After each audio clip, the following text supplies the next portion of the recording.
How's it going, everybody? In today's video, me and Anthony brought on the LA Knight girl slash Brianna to answer some hot take elimination chamber questions. So I hope you guys enjoy this video, and I'll see you at the end. Welcome back, everybody, to a brand new video from Over the Top Talk. I'm your host, Owen, and me and Anthony today are going to be talking about just some questions, hot take questions when it comes to the Elimination Chamber.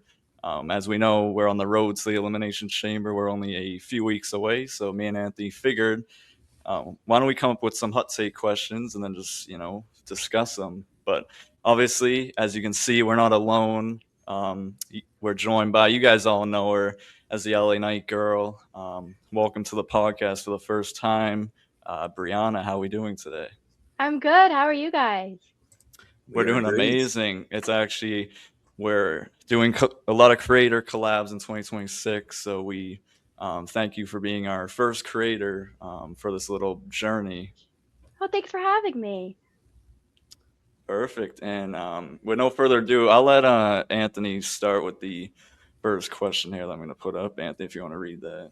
All right. So, is the Chamber the most overrated match in WWE? So, I mean, that is kind of a topic of debate here because, everyone loves the Rumble, but I feel like it's not overrated. I feel like it's a good PLE. I feel like it's very enjoyable. I mean, there's a lot of hype behind it, and I think the qualifying matches add like a very like fun part to Raw and SmackDown, gives it more life. So I will not say it is underrated. I think it's overrated, man. I think it's properly rated. I think it's really good. And Brianna, do you think the Chamber is the most overrated match in WWE? I don't think it's the most overrated. I think it's a very important match because the winner, whether you win a championship that's on the line or whether you go to main event WrestleMania, I think that's a very important career milestone. So I would agree and say I think it's perfectly rated. It's a very important match. Yeah, and I'll agree with both of you guys. Obviously, being the last one here, kind of backpacking off of what Anthony said. Yeah, it's a very important match when you have the Royal Rumble when winner goes to one of the main events, and obviously the Elimination Chamber winner now. I mean, yeah, the Elimination Chamber used to be for titles, but the newer form, winner goes to Mania. So yeah, I don't think it's the most overrated match. Out of the four, maybe, but we're not talking about the four. We're just talking about the actual Chamber match. So I'll agree with both of you guys here and say it's properly rated.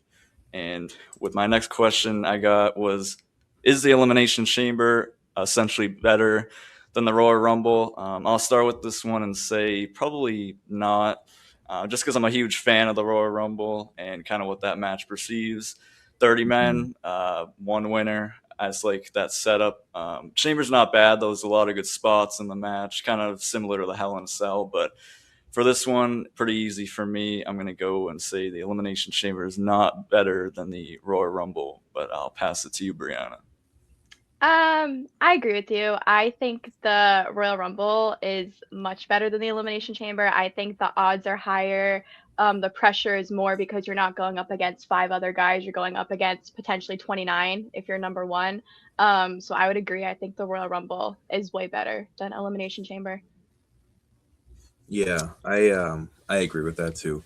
I think in the Rumble you have like much more of a surprise factor in it. Like there could be surprise entrance and all that, but for the Chamber you have to like qualify for it. So like the surprises aren't like as much there. But if you like want a more like hard hitting match, I do understand why some people might say the Chamber, but the Rumble by far, in my opinion, it clears the Chamber. Yeah. Don't mind my Yeah, special guest over here, by the way. It's just my little kitten. She says hello. no problem. I have a golden retriever. She's, I'm downstairs right now, but very She wants familiar to with join. cats. But next question I got is, I'll start with you, Brianna. Should the Chamber winner always get a WrestleMania main event spot?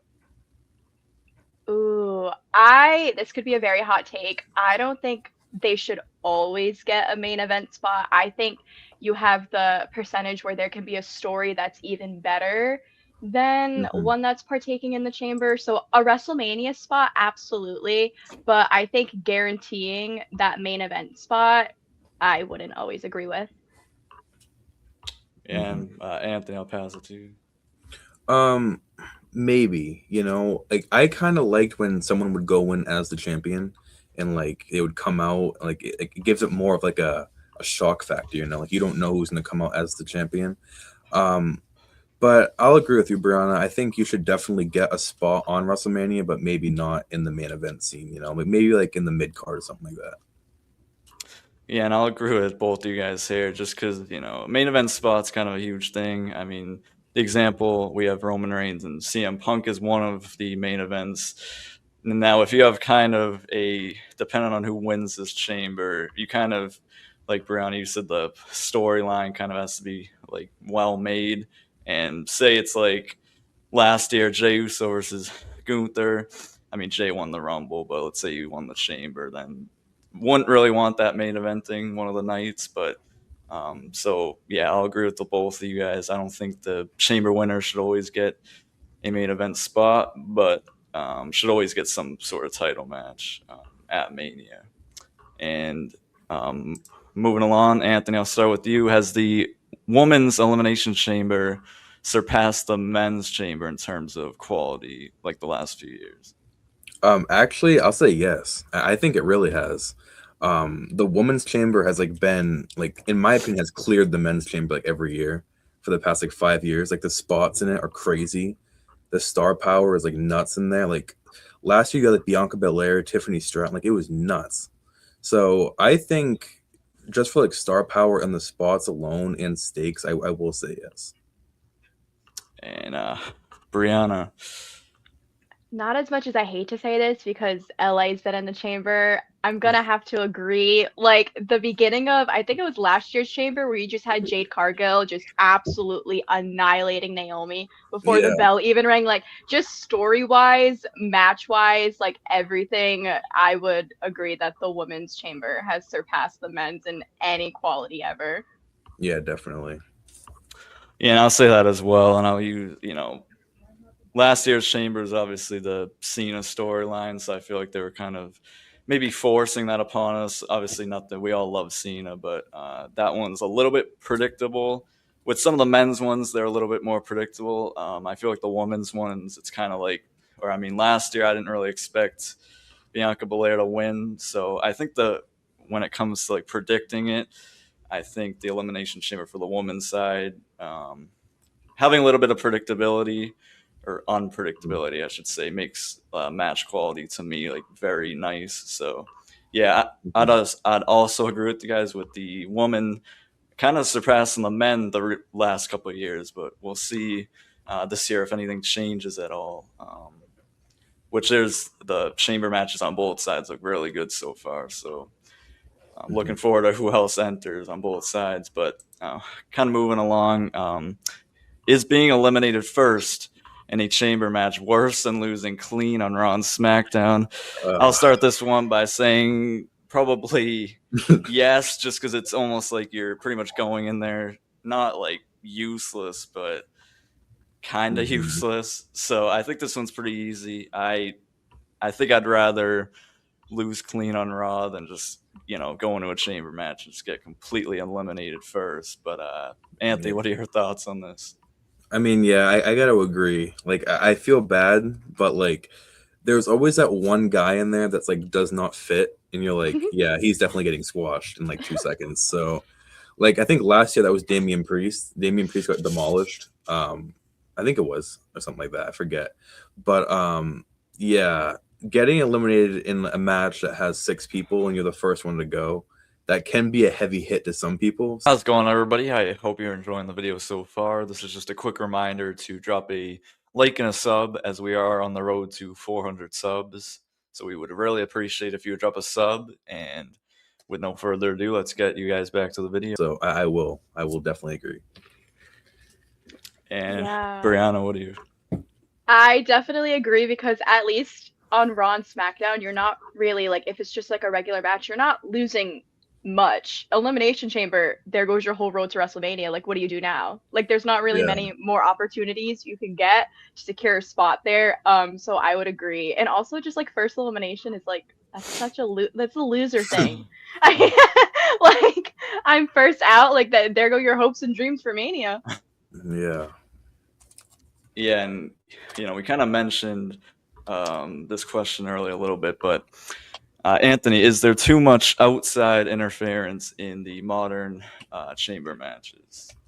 I'll actually say no. I don't think there is. I think like the majority of the matches like take place like inside, but when there is outside interference, it is like to build a story. Like for example, like last year we did have Jade Cargill come in and like obliterate Naomi, but that added to their story.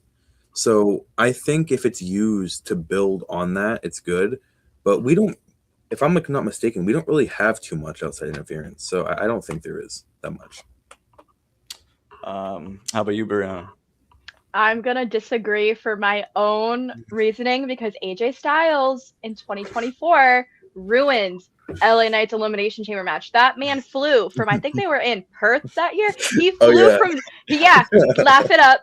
He flew from Georgia to Perth, Australia, just to make sure that man did not win the Elimination Chamber. I was up at 4 a.m. and I had to take that grievance. That ruined the rest of my day. Oh, So wow. I think there's too much interference. And then sure is for the story, but like last year even I think it was when Seth Rollins ruined CM Punk's like opportunity in the chamber. Yeah. So for my own LA Knight girl personal bias, I think there's too much interference, but then I also understand That's if fair. there's like a story aspect, I'll allow it. Yeah, it's actually crazy the reference because it's crazy that was 2 years ago. Because I know. it's actually insane that was 2 years ago. But just to answer my own question here, I'm probably gonna say yes as well. I mean, we saw her last year, and like Brianna said the year before with LA Knight. I don't mind the outside interference sometimes, like even Jade Cargill. If it helps the storyline, I don't mind it, like how she attacked Naomi, took her out. I like that factor, but kind of how Seth Rollins, like you said, destroyed CM Punk's chances. That's where I don't really like it. Or like you said, AJ Styles took a nice chair to LA Knight's back and ruined another opportunity. So Yeah. I don't mind the outside interference. It just honestly kind of depends on the situation. But Brianna, I'll start with you for the next one. Would you say the Chamber is the hardest match to win in WWE?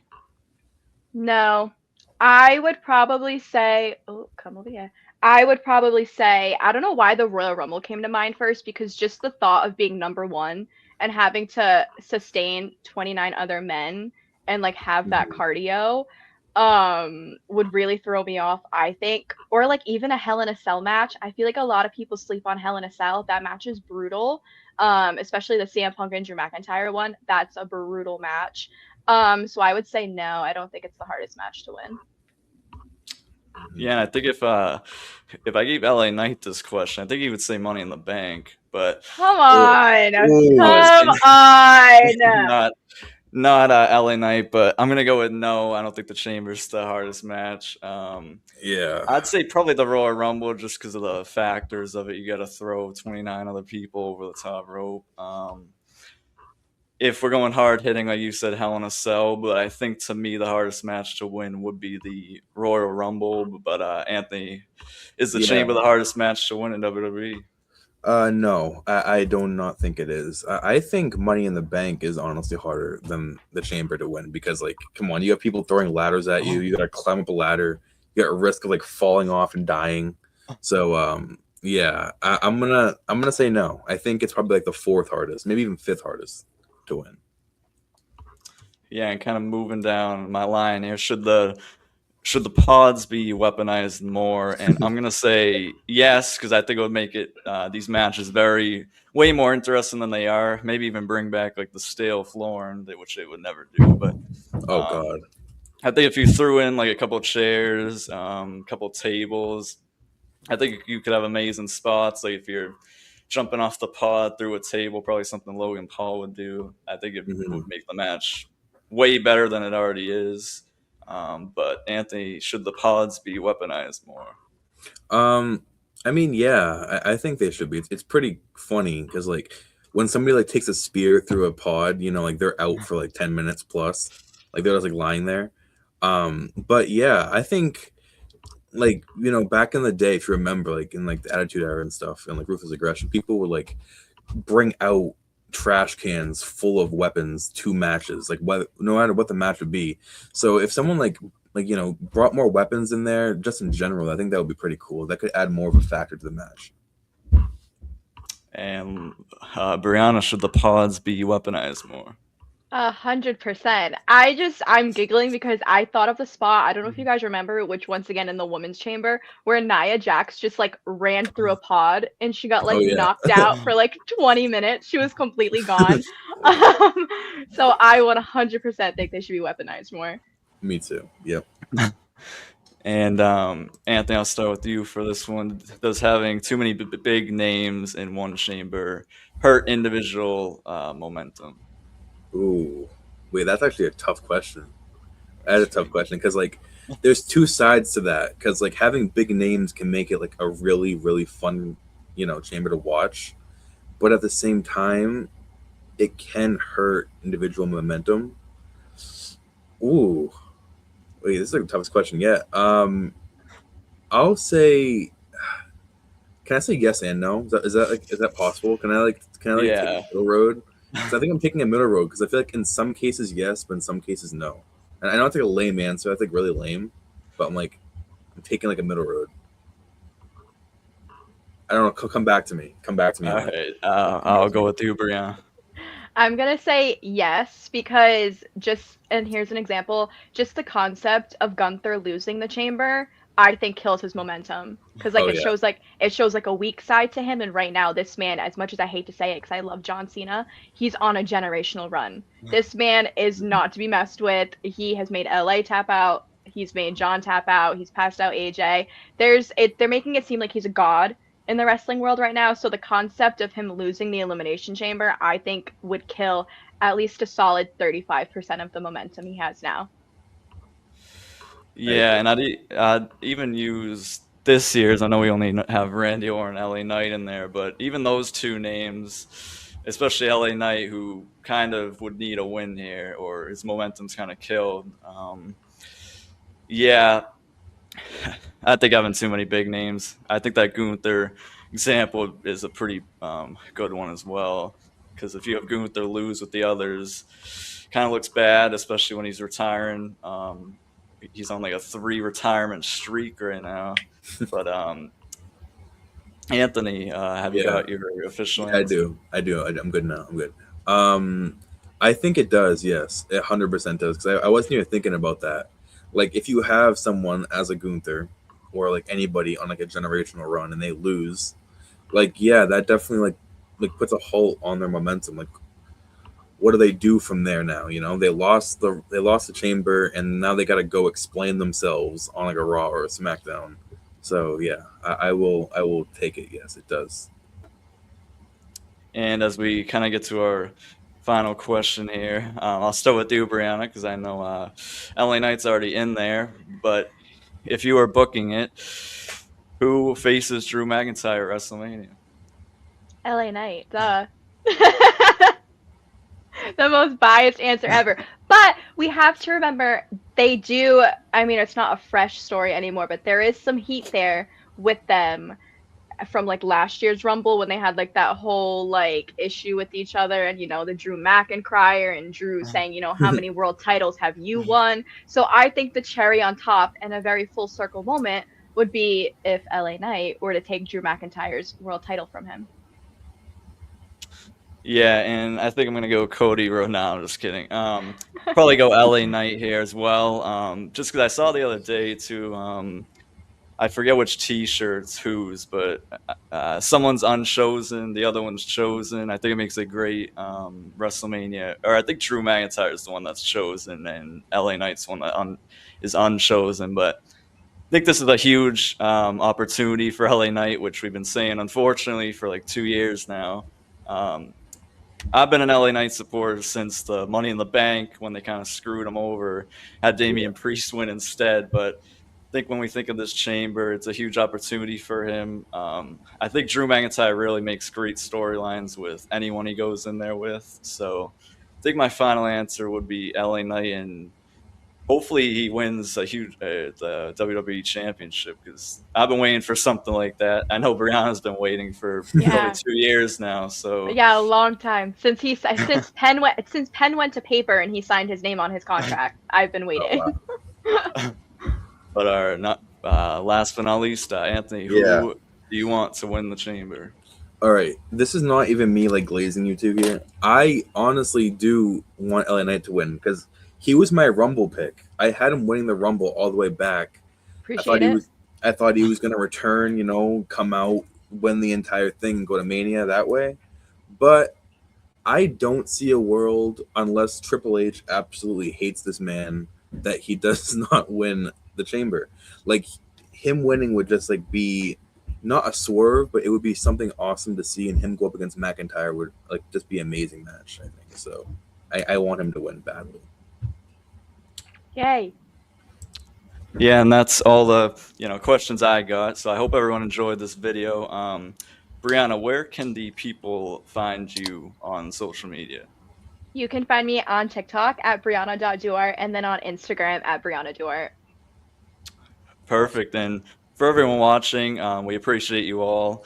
Make sure to sub. We're on the road to, I think, 1,000 subs. And make sure to follow our Instagram. We post reels pretty much every day. We'll have clips from this video on there as well. We have a lot of creator collaborations coming up. So make sure to look out for those. But with no further ado, thank you all for watching. And Thank you guys. we'll catch you all in the next one. Thank you, everyone.